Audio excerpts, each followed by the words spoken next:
Hariyali chicken അഥവാ പച്ച പിടിച്ച ചിക്കൻ. ഹരിയാലി ചിക്കൻ്റെ കൂടെ ഹരിയാലി മന്തി അഥവാ പച്ചച്ച മന്തി. അതേതപ്പ അങ്ങനൊരു മന്തി എന്നല്ലേ? കൊഞ്ചം വെയിറ്റ് പന്നുങ്ക പാക്കലാമേ.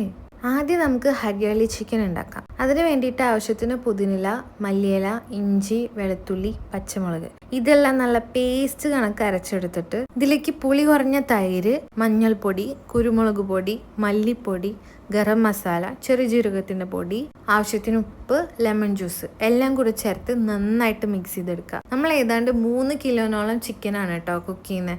അപ്പം അത്രയ്ക്ക് ക്വാണ്ടിറ്റിക്ക് വേണ്ട മസാലയാണ് ഉണ്ടാക്കിയിട്ടുള്ളത്. വരഞ്ഞു വെച്ച ചിക്കനിലേക്ക് നന്നായിട്ട് അങ്ങ് തേച്ച് പിടിപ്പിച്ചതിന് ശേഷം സ്മോക്ക് ഇടണം. അതാണ് ഇതിൻ്റെ ഏറ്റവും അടിപൊളിയായിട്ടുള്ള ഒരു ഭാഗം. സ്മോക്ക് ഇട്ടിട്ട് ഏതാണ്ട് ഒരു അരമണിക്കൂർ കഴിഞ്ഞിട്ടാണ് നമ്മൾ ഈ ചിക്കൻ കുക്ക് ചെയ്യുള്ളൂ കേട്ടോ. എയർ ഫ്രയറോ അല്ലെങ്കിൽ ഓവനോ ഉണ്ടെങ്കിൽ നമുക്കിത് ഡയറക്റ്റ് അങ്ങനെ കുക്ക് ചെയ്തെടുക്കാം. ഇനി അല്ലാന്നുണ്ടെങ്കിൽ നമുക്കൊരു കുക്കറിൽ കുറച്ച് സൺഫ്ലവർ ഓയിൽ ചേർത്തിട്ട് അതിൽ നമ്മൾ ഈ ചിക്കനെല്ലാം നിരത്തി വെച്ചിട്ട് കുറച്ച് വെള്ളം കൂടെ ചേർത്തിട്ട് ഹൈ ഫ്ലെയിമിൽ ഒരൊറ്റ വിസിൽ അടുപ്പിച്ചിട്ട് നമുക്കിത് കുക്ക് ചെയ്തെടുക്കും. ചിക്കൻ നന്നായിട്ട് വെന്ത് കിട്ടും. ഈ ഹരിയാലി ചിക്കൻ വേവിക്കുമ്പോൾ കിട്ടിയൊരു സ്റ്റോക്ക് ഉണ്ടല്ലോ, അത് നമുക്ക് ഹരിയാലി മന്തി ഉണ്ടാക്കാൻ ആവശ്യമുണ്ട് കേട്ടോ. അപ്പം അത് മാറ്റി വെക്കാം.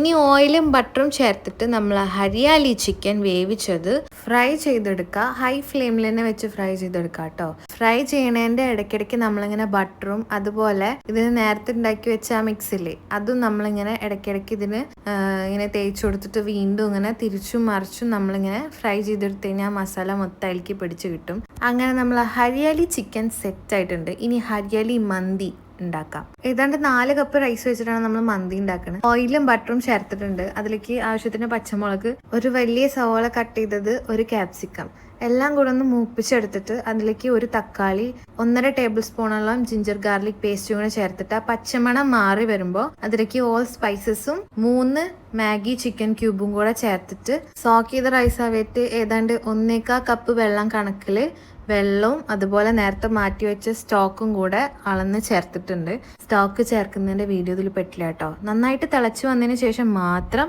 ഉപ്പിൻ്റെ പാകം നോക്കിയിട്ട് വീണ്ടും ആവശ്യമുള്ള ഉപ്പ് ചേർത്ത് കൊടുക്കുക. സോക്ക് ചെയ്ത് വെച്ച റൈസ് ചേർത്ത് കൊടുക്കുക. അടച്ചു വെച്ചിട്ട് ഒരു 50% കുക്ക് ആയിക്കഴിഞ്ഞാൽ സാഫ്രൺ പാലിൽ സോക്ക് ചെയ്ത് വെച്ചത് ചേർത്ത് കൊടുക്കുക. വീണ്ടും അടച്ചു വെച്ചിട്ട് ഒരു 80% കുക്ക് ആയിക്കഴിഞ്ഞാൽ നമുക്ക് റൈസിന് സ്മോക്ക് ഇടാം. അടച്ചു വെച്ചിട്ട് മുകളൊരു വെയിറ്റും വെച്ചിട്ട് ഒരു 5 മിനിറ്റ് ലോ ഫ്ലെയിമിൽ വെച്ചിട്ട് നമുക്ക് ഫ്ലെയിം ഓഫ് ചെയ്യാം. എന്നിട്ട് ഒരു 5 മിനിറ്റ് കൂടെ കഴിഞ്ഞിട്ട് തുറന്നു കഴിഞ്ഞാൽ അടിപൊളി ഹരിയാലി മന്തി സെറ്റ് ആവും. ഈ ഹരിയാലി മന്തി എന്നുള്ളത് നമ്മൾ ജസ്റ്റ് ഒന്ന് ട്രൈ ചെയ്ത് നോക്കിയതാണ്. ഹരിയാലി ചിക്കൻ്റെ സ്റ്റോക്ക് വെച്ചിട്ട് ഉണ്ടാക്കാൻ പറ്റും എന്നുള്ളത് ഒരു പരീക്ഷണം അറിഞ്ഞെങ്കിലും സംഭവം നമ്മൾ വിചാരിച്ചേക്കാളും അടിപൊളിയായിരുന്നു. അടിപൊളി ടേസ്റ്റ് ആയിരുന്നു. എന്തായാലും ട്രൈ ചെയ്ത് നോക്കുക. സെറ്റാണ്.